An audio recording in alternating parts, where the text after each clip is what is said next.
In 1987, the Mountaineers rode in the front seat of a roller coaster called Emotion.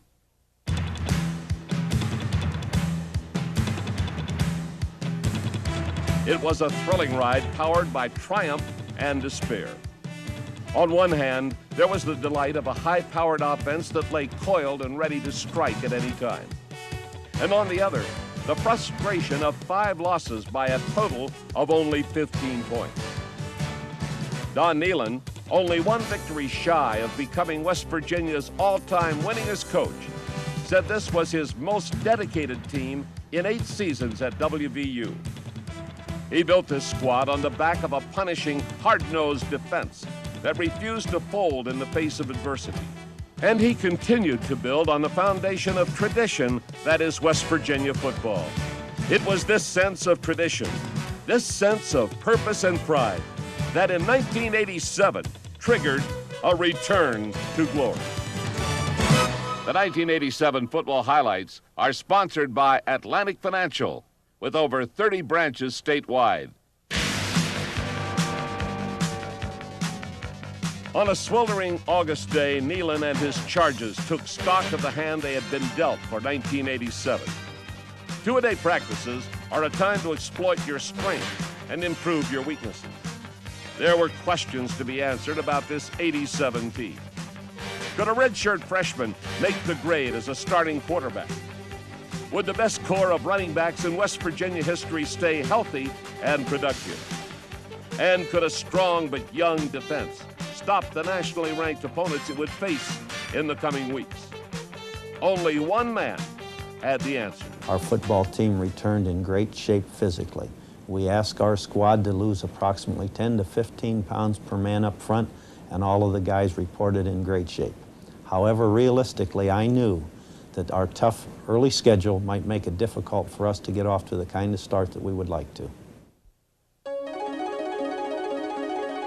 Many questions were answered on September 5th as the Mountaineers pounced on the Ohio University Bobcats in Morgantown. West Virginia displayed a potent rushing attack. Led by junior tailback Undra Johnson, the Mountaineers racked up nearly 300 yards on the ground. After battling off-season injuries, junior A.B. Brown made his Mountaineer debut and battered the Bobcats with 70 yards, including a 9-yard touchdown run. But it was the heroics of Major Harris that left a collective smile on the faces at Mountaineer Field that day. The freshman sparkled on a 40-yard touchdown pass to senior co-captain Harvey Smith. And he displayed a shifty running style that defenses would come to dread.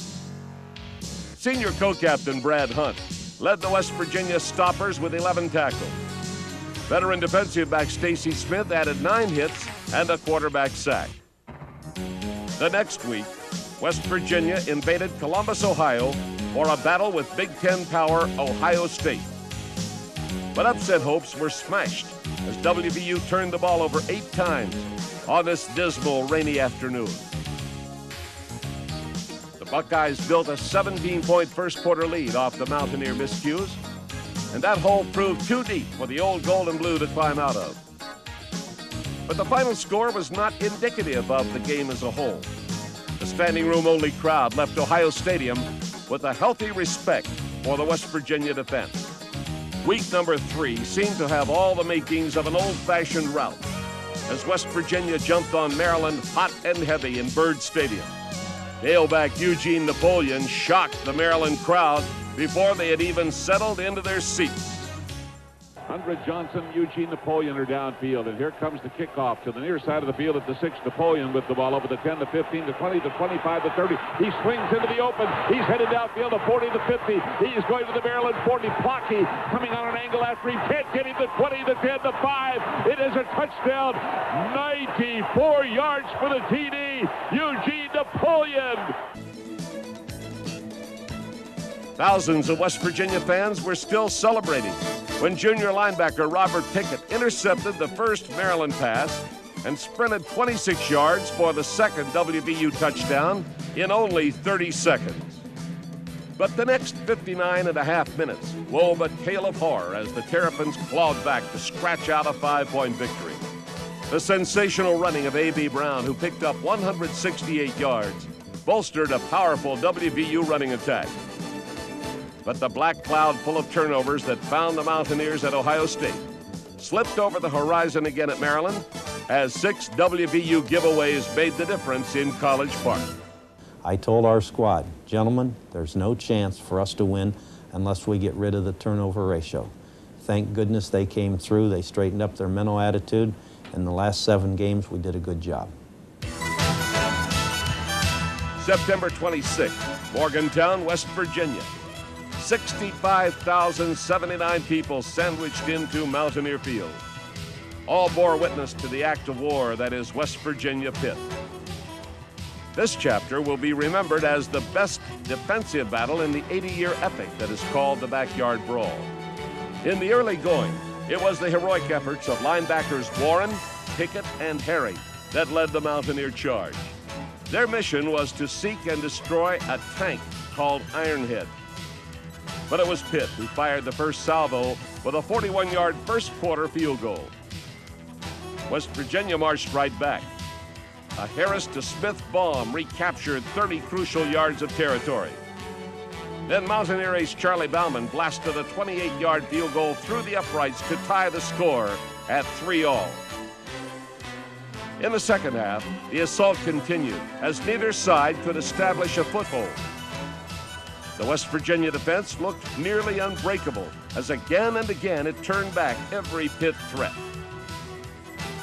But as the end grew near, it was that old nemesis, the turnover, that turned the tide of this battle. Pitt kicked the winning field goal after a drive that actually lost 2 yards. The 3-point defeat was a bitter pill to swallow, but there were many bright spots on the day. This West Virginia team was set to explode, and the fuse was burning shorter. The defensive effort against Pitt was probably the best all year. It made our team come together and gel, and we exploded the next 3 weeks for some big wins. The fireworks started on October 3rd in Morgantown. The Mountaineer offense shifted into high gear, scoring 49 unanswered points in a rout of East Carolina. The Major was unstoppable, passing for 95 yards and 2 touchdowns. The first was a 31-yarder to junior Calvin Phillips. The second was a brilliant reception by senior co-captain Harvey Smith for a 22-yard score, his 8th TD catch in a brilliant career at West Virginia. Andre Johnson also had a big day, scoring on runs of 4 and 9 yards. And the defense preserved its goose egg with the help of master blaster Bo Orlando. The junior safety picked off a pirate pass and scampered 84 record-setting yards for the touchdown. But the fun didn't stop here. Game 6 brought Cincinnati into town for a homecoming matchup they would rather forget. The Mountaineers churned out more than 550 yards of total offense and skinned the Bearcats 45-17. Major Harris set the slaughter in motion on the game's 3rd play. Following some beautiful downfield blocking, Harris called his own number and jitterbugged 64 yards for the touchdown, West Virginia's longest run from scrimmage of the year. Hard-nosed Andre Johnson was there when the tough yard was needed. He picked up 118 of them and got his 3rd touchdown in 2 weeks. The defense did a wonderful imitation of a brick wall, holding Cincinnati to only 60 yards rushing. The record now stood even at 3-3, but with road games at Boston College, Penn State, and Syracuse, the stretch run would be long and hard. Well, yes, coming off the win against Cincinnati, we had the attitude going into the Boston College game that, we was on a roll. We had the momentum in our favor, and we just knew that in order for us to keep winning, that we just had to have a positive attitude. The next week, the Mountaineers boarded a plane and headed north for a little business trip. West Virginia was 6-1 against Boston College under Don Nehlen. But the boss just loved the number 7, and his junior executives did not disappoint him. WVU scored early and often on the way to a 37-16 win. Junior Grantis Bell caught his first touchdown pass of the year on a 34-yard strike from the Major.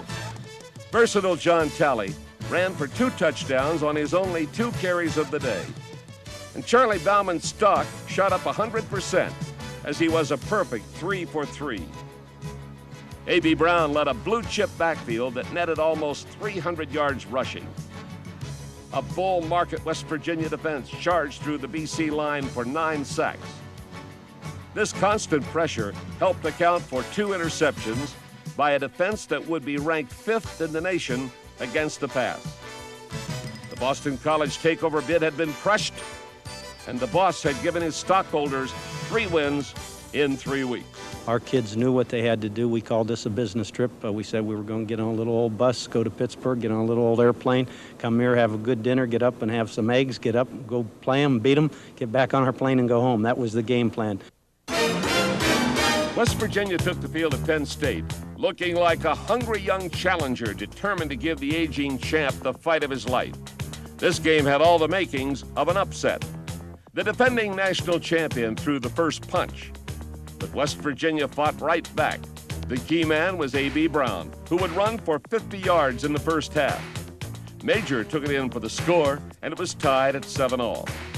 In the second round, the Mountaineer defense delivered a punishing combination. Senior free safety Terry White intercepted a pass to stop one Penn State drive, and junior tackle Chris Parker blasted in for a sack to stop another. The Lions grabbed a late field goal and staggered into the locker room, nursing a 10-7 halftime lead. In the third round, both fighters exchanged body shots, impressing the 85,000 judges packed into Beaver Stadium with their defensive tenacity. Near the end of the round, Chris Herring delivered an uppercut to the Lion offense as he picked off a throw and took it down to the 29. That set up a Harris to win right hook that gave West Virginia a 4-point lead and left the champ clinging desperately to the ropes, waiting for the bell. In the final round, the young challenger, smelling the upset, charged across the ring and threw the first punch as Harris took the Lions by the tail and bolted 26 yards to midfield. Then he delivered the biggest shot of the fight, a 30-yard strike to John Talley. West Virginia 21, Penn State 10. But the aging champ, knowing that all its comfort and glory were now on the line, fought back like a caged animal. Penn State scored twice in 8 minutes to escape with the victory. Our effort all in all I thought was good, but to play Penn State and beat them, you have to play well all 4 quarters, and we just didn't get it done at the end. West Virginia returned home to a smoke-filled Mountaineer field to tackle Virginia Tech in Game 9. The smoke had drifted north from forest fires that were raging in the southern part of the state. However, the Mountaineers did some smoking of their own that day in a 28-16 win over Tech. A.B. Brown ignited Mountaineer fans with 169 yards. He led a cadre of WVU running backs that punished the Hokies for more than 300 yards on the ground. The WVU defense put the clamps on Tech, allowing only 9 points in the last 3 quarters, and allowed only 212 yards of total offense on the day. Any hopes of an upset bid by the Rutgers Scarlet Knights were quickly crushed in the Mountaineers' last home game. WVU scored nearly 24 first-half points en route to a 37-13 victory. Major Harris left fans across the Mountain State itching for 88 as he set a new Mountaineer field record with 304 yards of total offense. The way this youngster matured in 10 short weeks was simply incredible. By the end of that game, Harris and company had proven themselves to be able torchbearers of the flame of dedication that was passed from 10 seniors who had given their all to West Virginia University. These young men leave this institution with more than an education. They leave with a philosophy of how desire must equal sacrifice, because success without pain does not taste as sweet. It is a law learned by years of experience inside this classroom. I came out of a small West Virginia town, and I had many friends back there, but the friends that I've made on this team are people that you're going to remember for the rest of your life. The guys that you sweat and bleed with, and lose and win, and cry with, and cheer with. So it's really a very special feeling. Occasionally, a football game is played that raises the level of the sport to new dimensions. West Virginia at Syracuse was that kind of a contest. Many simply called it the best college football game of the year. West Virginia set out early to prove it had nothing to lose to the undefeated Orangemen. The stingy Mountaineer defense picked off 3 Syracuse passes in the first half alone. While on the other side, Major Harris unloaded on a 45-yard bomb to John Talley for 1 score. And junior Craig Taylor took a dive over the top for another to give West Virginia a 4-point halftime lead. As the third quarter started, the WVU defense flexed its muscle a bit. Willie Edwards stopped a Syracuse drive with a fumble recovery. Then Terry White intercepted a Don McPherson toss at the goal line. The West Virginia offense settled down and burned up nearly 9 minutes of clock. The 86-yard drive set up a Bauman field goal, and the WVU lead was now 7. The fourth quarter of this game was simply phenomenal.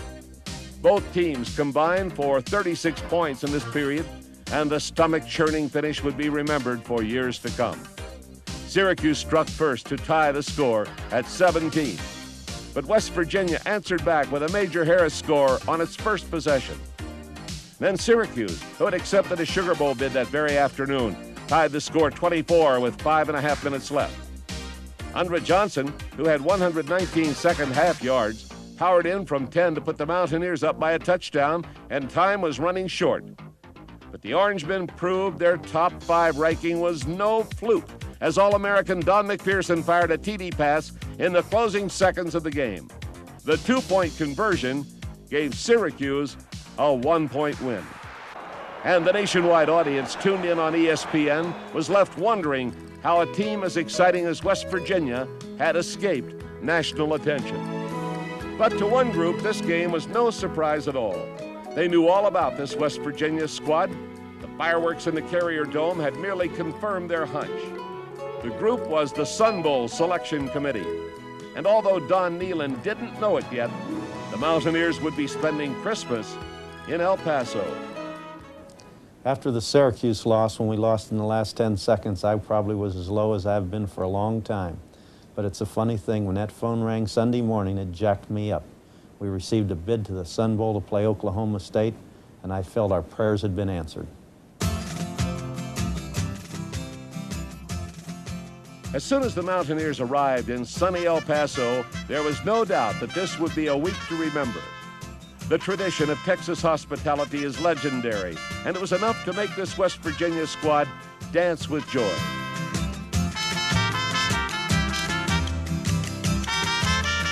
The Mountaineers fine-tuned a game plan conceived in Morgantown and dedicated to the proposition that all teams are created equal. Despite their gaudy 9-2 record, these Oklahoma State Cowboys were a team that could be beaten. The pregame weather was beautiful in this sprawling Sunbelt city. While this Indian had his Braves ready to do battle, a swelling Mountaineer contingent got into the holiday spirit, and everything seemed right with the world. You know, this has been just a terrific trip for us, and like Pat said, I have never met people like the folks in El Paso. You're just dynamite, and I want you to know that we're just privileged and proud to be here. It's just sensational. West Virginia took the field on Christmas Day to find the temperature in the low 30s and a wicked wind blowing from the east. But the Mountaineers had to find a way to warm up in a hurry as Oklahoma State scored quickly to take the early lead. A.B. Brown sparked a beautiful West Virginia drive, 80 yards, and it was a tie ball game. The Cowboys marched downfield on the broad back of All-American Thurman Thomas and grabbed a 14-7 lead. West Virginia retaliated with A.B. Brown, who scored his second touchdown of the day. Then the Mountaineer defense took over.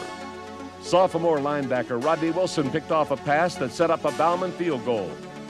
Linebacker Darnell Warren, the defensive player of the game, picked off another Cowboy pass and rumbled 23 yards into the end zone. West Virginia 24, Oklahoma State 14. The Cowboys came out fired up in the second half and quickly shaved the WVU lead to 3 points.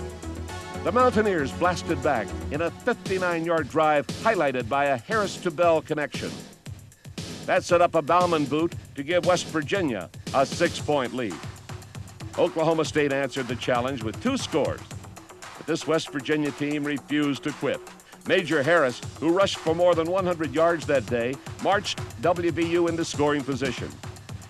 Craig Taylor crashed through from the 6 for the touchdown, but the Mountaineers were still down by 2. Then a scrambling Major Harris hit Keith Wynn near the goal line, but the lanky tight end could not get across, and Oklahoma State snuck out of Texas with a 35-33 victory. Once again, the Mountaineers impressed a nationwide television audience with their desire to win.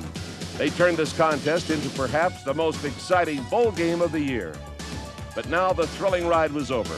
The final tally stood at 6-6. But with only 5 starters lost from this 87 team, the journey in 88 could be electrifying. Reflecting on to the 1988 season, I see a football team that could be very strong. I see a team that's a definite top 20 contender. However, a lot of pieces have to fit.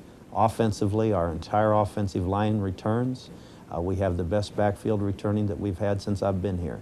Major Harris is an outstanding quarterback. A.B. Brown is an exciting tailback. Craig Taylor came on strong as a fullback, so we could be outstanding on offense. Defensively, where you win championships and go to bowls, we think we have a chance. We have some young kids that are going to have to prove themselves, but over the long haul, West Virginia always plays good defense. If the good Lord's willing, look for West Virginia to be right in the thick of things in '88. 1988 could be a year of unprecedented success at West Virginia. An entire corps of running backs returns from a group that gained more yards rushing in a single season than any team in WVU history.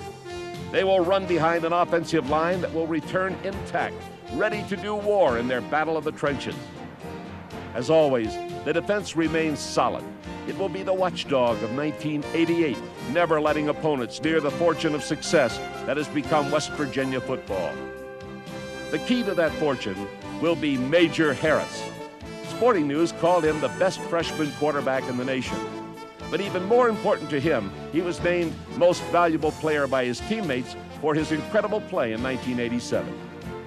Mountaineer fans from Weirton to Welch will follow this team as they claim revenge for the close calls of 1987 and write a glorious new chapter of West Virginia football history in 1988.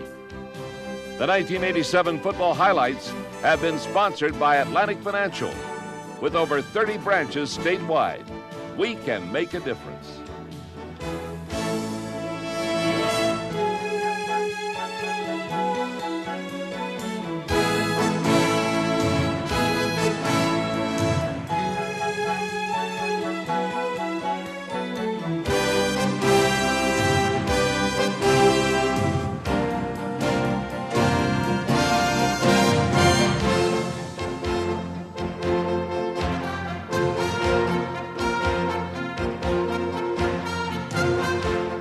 This has been a Mountaineer Sports Network presentation.